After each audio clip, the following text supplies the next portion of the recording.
Hello, Namaste, Salam, and welcome back to session 3 of the data interpretation course. In this session, we're going to focus on pie charts and using growth rates in the context of pie charts. We'll also use concepts from variations. So if you've gone through ratios and variations and you have mastered them, it would be a very good idea.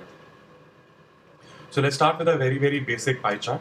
Just look at the pie chart, try and work out some kind of understanding. It says distribution of expenses. So let's say the total expenses are T, and it has given me a percentage wise distribution of all the various categories of expenses like rent, food, utilities, internet, travel, books, etc. Okay? What that means is that, for example, rent is 35% of the total, food is 29% of the total, utilities is 11% of the total, internet is 10% of the total, travel is 8% of the total, and books are 7% of the total. Now, it doesn't say much, so this could be a pie chart for the monthly expenses or the annual expense. It could be for a company, for a couple of people, for a single person. But that's what a pie chart does. It gives us a very clear visual breakdown of various categories. So I can easily see that rent is the biggest and books is the smallest. It's quite visible to me, even if I quite remove the numbers from there. Okay? So let's work out some basic calculations in terms of a pie chart. Let's say if I were to find the actual value of rent, okay? So it's quite clear to me, rent value is 35%, that is 35 by 100 of the total, or 35 by 100 into 9,800, okay? The calculation of this value I'll leave to you. Let's say another question. Let's say rent value is how much more than the food value. I'm still talking about quantities, not talking about rates or percentages. The question is how much more than. So very simply, if I look at the idea, it is going to be rent value minus the food value. Now, rent value is 35% of 9,800, so that I can calculate, minus 29 by 100 of 9,800. That is going to be my answer. Okay. The little bit of shortcut that you can do is you can see that instead of straight away calculating, you see that 9,800 can be taken out as common. So it essentially becomes 35 by 100 minus 29 by 100, or even visually, you know you're going to do 35% of total and 29% of total. The difference is 6% of total. So instead of doing 35% of total minus 29% of total, you would have come to a very simple single calculation that was straight away working out 6% of the total. Okay, I hope that made sense to you. Now, we mentioned this earlier that most of DI, specifically data-oriented interpretation, is about percentages and ratios and arithmetic. So this is a conceptual question. It has nothing to do with the pie chart per se, but it adds another level of complexity. So the question says that internet charges are increased so that internet expenses now accounts for 10% of the total expense. Okay. Given this information, food will account for what percent of the total expense. That means we have to figure out a new pie chart or new percentages. Some data is given to you. And that data is that internet charges are increased. So let's work step by step. I can figure out the internet charges quite easily. They are 10% of the total. So I can actually work out the value. But right now, let's just call them internet. It has increased by something. I do not quite know by how much. So let's call it X. So the old internet value was internet, the new internet value is going to be internet plus X, okay? Now this is 12% of the total. That means this upon the total, the new total. Now most people, what they miss out here is they do this internet, an increase of X in the internet charges, but they forget to do it for total, because when the internet charges increase, the total is also going to increase unless otherwise mentioned, okay? Because it is not mentioned here, I assume that the total will also be increased because of the charges, increase in charges in the internet charges, okay? So internet plus X upon total expense plus X is equal to 12 by 100. This is the information given to me in the question. It's just that I supplied a couple of variables and formed the exact equations. So this 12%, or I could have moved the denominator to the right hand side and you could have seen it the way you're used to. Okay. So I solved this equation. This should not be very difficult. Internet value is 980 and total expense is 9,800. I leave the calculation to you. Let's just work out the abstract first. Okay. Now the question was, food will account for what percent of the total expense? That means that food should be in the numerator, and the denominator, they should be the new total expense. And I know it is going to be total expense plus X. The first equation should have helped you work out the value of X. Now you can also work out the value of food, which is 29% or 9,800. Okay, so that is the old value of food. The food value hasn't changed. The total value has changed by the addition of x. Okay, just multiply it by 100 and you get your answer. Okay. Okay, hope you got the basics of how pie charts work. Let's go into a slightly more complex situation. Let's say there are two pie charts given, same distribution for expenses, but this time one for the month of April and another for the month of May. You understand the logic already that rent is for, let's say, for April is going to be 25% and for May it is going to be 30%. 25% of the total for April and 30% of the total for May. The same logic will work for food, utilities, and internet. Okay? And now let's say a very basic question is determine the growth rate for rent value for the month of May. Okay, that means by what percentage the rent value has increased from April to May using April as the base. Okay, now total expense for April and for April and May is not given, so I'm just calling them X and Y. And though we cannot figure out the exact value of the growth rate, can we figure out the process of doing so? I think we know the process already by now. That is, it's going to be rent in May minus rent in April divided by rent in April into 100. Okay, that is our most basic form of the growth rate. Or we know a shortcut that straight away if I do rent in May upon rent in April, I'll get a fraction value, or I'll understand, I can interpret this into a percentage growth rate. Okay. More specifically, if I talk about rent in May and April, rent in May is going to be 30% of Y, and rent in April is going to be 25% of X. Okay. Similarly, 30% of Y and 25% of X I can plug in my ratio also. So I can come this far, but I cannot figure out the exact value. Okay, so why are we doing this at all? Okay, so let's look at a couple of easy examples and try and understand how variation is getting used here. We'll start with using numbers. Later, we'll try and come to a theory. Okay, so let's say the expense for both the months is the same, it's 200 only. Okay, or in other words, if you want to use variation kind of terminology, the expense is constant across the two pie charts. It is not changing. Okay, it is 200 and 200.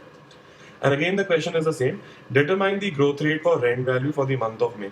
Now you can do it by your standard formula, rent in May minus rent in April. I will straight away go for the ratio. And that ratio value will be 30% of T upon 25% of T. T in both cases is 200. I can cancel out of the equation. 30 by 100 and 25 by 100, or 30% by 25%, I can reduce to 6 by 5. So rent in May upon rent in April is going to be 6.5, 6 upon 5, right? And which I can work out as 1.2. What does that mean? We have learned this in the earlier session, that this 1.2 means that rent in May is 20% more than the rent in April, or rent in May is 120% of the rent in April, okay? This was pretty easy. Whatever method you use, you would have come to this 20% answer. So that's not the difficult bit. What we want to notice is that finally I can say rent in May is equal to rent in April into 1.2, or a multiplying factor of 6 by 5, or rent in April is being increased by 20% to get to rent in May. The thing to notice is that it is the same 20% by which the percentage share is increasing. When a number goes from 25 to 30, that there is a change of 5 by 25, which is 1 by 5, that means a change of 20%. So if I work out the multiplying factor for the percentage share, that is going to be 30 by 25, it is going to be 1.2 or 6 by 5. Okay. So in the case when the expense was constant, I see the growth rate for rent, the actual rent, is the same as the growth rate for the percentage share of the rent. Yeah. So I didn't really need to calculate all of that. I could have just seen by what percentage, especially when the expense was constant, I could have just seen what the multiplying factor was, and the rent would have had the same multiplying factor and the same growth rate. Let's try one more example, okay? And this time let's change the constant, but pick such a value or such a variable where the percentage share is not changing. So let's pick utilities, okay? So let's say the expense is 200 and 250. And the question is, determine the growth rate for utilities value for the month of May. Okay. So once again, utilities in May upon utilities in April, that numerator and denominator form will give me my growth rate. The reason I am picking up utilities is because the percentage share is not changing, and I can call it constant to relate to my variation concepts. Okay. So let's work out the values. Utilities in May upon utilities in April is going to be 20% of T dash being the new value, new total. 20% of T dash, and utilities in April is going to be 20% of T. Okay, this 20% and 20% gets cancelled, and T dash upon T is going to be 250 upon 200, or straight away 5 by 4, which is going to be 1.25. That means utilities has grown by 1.25%. I suggest that you do it by your own way also. You will get to this 25%. That is not the difficult part. The interesting part, once again, is I want to connect this 25% growth to exactly what is happening in the expenses. The expense also has increased by 25%. Okay. So can I say when the percentage share was constant, the growth rate for a particular category was exactly equal to the change in expenses or the growth rate of expenses? Basically, I'm taking a very long way of showing you that how expenses and percentage share directly affect the value of the growth rate. Okay.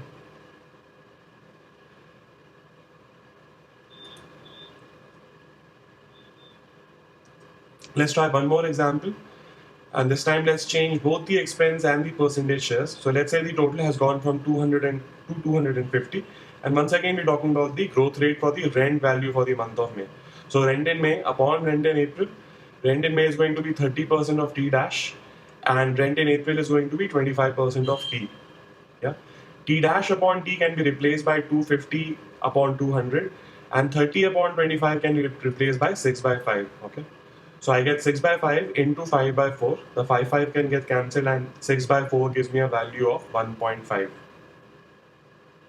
which means that the rent has grown by 50%. Okay.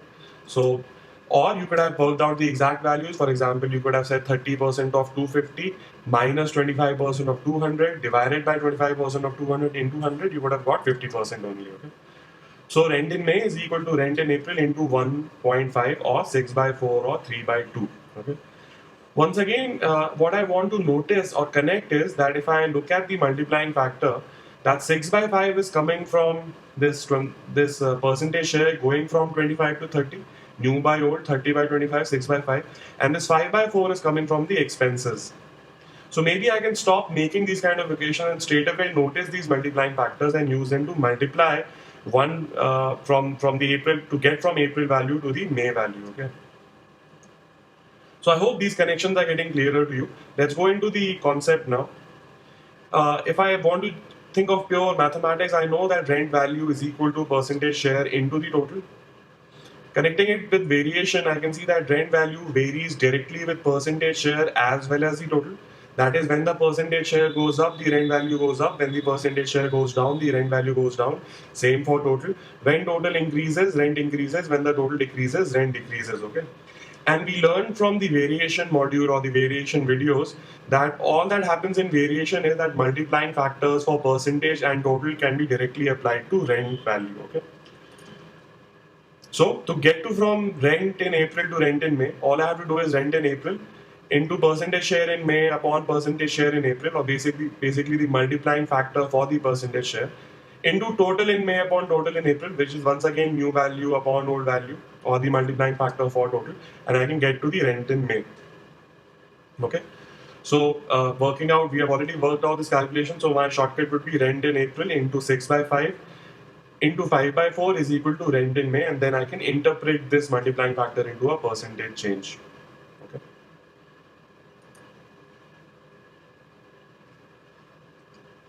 Determine the growth rate. Let's say we just practicing it now for food for the month of May. So theoretically, food value is equal to percentage share into total. That means food value varies directly with percentage share and total. I can work out the multiplying factor for percentage share. I can work out the multiplying factor for the total, and then I can use these multiplying factors to go from food value in April to food value in May.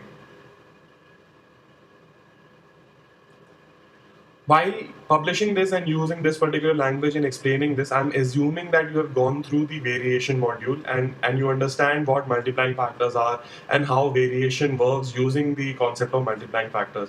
If you haven't done so, please do so. It will help you in other subjects also, because variation has a common thread running from ratios to percentages to mixtures and solutions to time, speed, and distance, and as you've seen now, even in data interpretation. So it's definitely worth your time.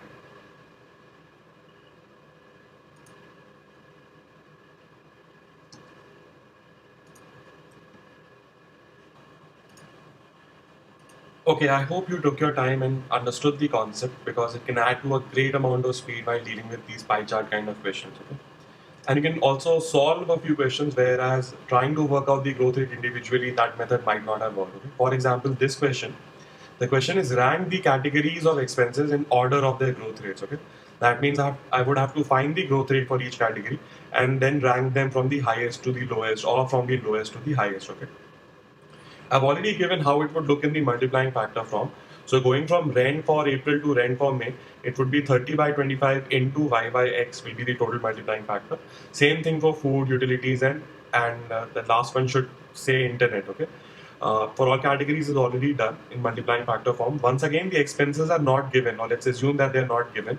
So the multiplying factor would simply be y by x or new total by old total. Okay. Now I do not know the value of y by x, but I can still figure out the value of the first part of the multiplying factor, and those are going to be 1.2, 0.7142, 1, and 1.25. Okay. Whatever is the value of y by x, that will get multiplied by 1.2, or whatever is the value of y by x, when it is multiplied to a big number, the resultant will be bigger than had it been multiplied to a smaller number. So whatever are the multiplying factors from the first data that I can get, they will still pretty much determine what's going to happen overall. This y by x, because I'm multiplying all of the numbers with it, they're not really going to make a difference in their ranking. Okay, I hope you get the idea. I'm using a concept from inequalities. Okay. So if 1.2 is greater than 7.142 and I multiply both sides by y by x, which is a constant, the form does not change, it remains the same. Okay. So this way I could have also ranked them without actually knowing the actual growth rate. Just by comparing the ratios, I would have gotten to my answer. Okay. Okay, so I hope you remember this form. Multiplying factor for percentage share and the multiplying factor for the total can get you from one value to the other. Okay. Another way of looking at it would be the ratio form. That will work the same way. Just move rent for April or food for April to the other side in the denominator. So let's try out a few questions, slightly more complicated and with a few more details involved, but they will use the same concept. Okay. So let's say the data given is utilities bill for May has grown by 20%. That is, the growth rate for utilities in May is 20% compared to April. Okay. Now, if the rent bill for May is 1440, determine the rent bill for April. Okay. There are a lot of things going on in the question. Let's not worry about it. Let's just straight away interpret what is given to us. The bill, utilities bill has grown by 20%. That means utilities for April into 6 by 5. 20% is 1 by 5. An increase of 1 by 5 means a multiplying factor of 6 by 5. So utilities for April into 6 by 5 will get me to utilities for May. And according to my theory or my understanding, or let's say our understanding, I know it's going to be utilities for April into the multiplying factor for percentage share into the multiplying factor for total expense. The percentage share in both the months is 20 and 20, so it will be 20 by 20. The expenses are not given. Let's just call them y and x. So 20 by 20 into y by x gives me utilities for May, or according to my understanding, my theory. Okay, this 20 gets cancelled. So I know that if I compare the first and the second equation, if I can call them, I see that this 6 by 5 is equal to y by x, so I have the value of y by x as 6 by 5. This is what the first part of the question has given me. This information was hidden there. So basically the expense has grown by 20%, or the multiplying factor for expense is 6 by 5. Now let's work out the food equation. Food for April into 30 by 25 into y by x will give me food for May. Here it says rent for April and rent for May. It should say food. Okay, that's an errata. Sorry for the trouble. So 30 by 25 into y by x, and I know y by x is 6 by 5. Yeah. So 30 by 25 also cancels to 6 by 5. 6 by 5 into 6 by 5 gives me 36 by 25. So something into 36 by 25 gives me 1440. So 1440 into 25 by 36 will give me that something back. I'll leave that final calculation to you. Okay. A very similar question. The value of the food bill is same for both the months. Determine the growth rate in the value of the internet in May. Okay. So food for April into 1 by 1, that is because it has not changed at all. And according to my theory, food for April to go for food for May, it would be 25 by 35 into y by x. Yeah, 25 by 35 I can cancel out as 5 by 7. So 5 by 7 into y by x. And I know the first and the second equations are identical. So 5 by 7 into 5 y by x is equal to 1 by 1, or y by x is equal to 7 by 5. Okay. Now I know the value of y by x. The question was about the internet, I know from previous discussions and examples to go from internet for April to internet for May, I have to use the multiplying factor for percentage share, which will be 25 by 20, and the multiplying factor for total, which would be y by x. Okay, y by x from the previous calculation I know is 7 by 5. So 25 by 20 into 7 by 5, or 5 by 4 into 7 by 5. Okay, which gives me 7 by 4. That means an overall increase of 3 by 4 or 75% in the internet bill.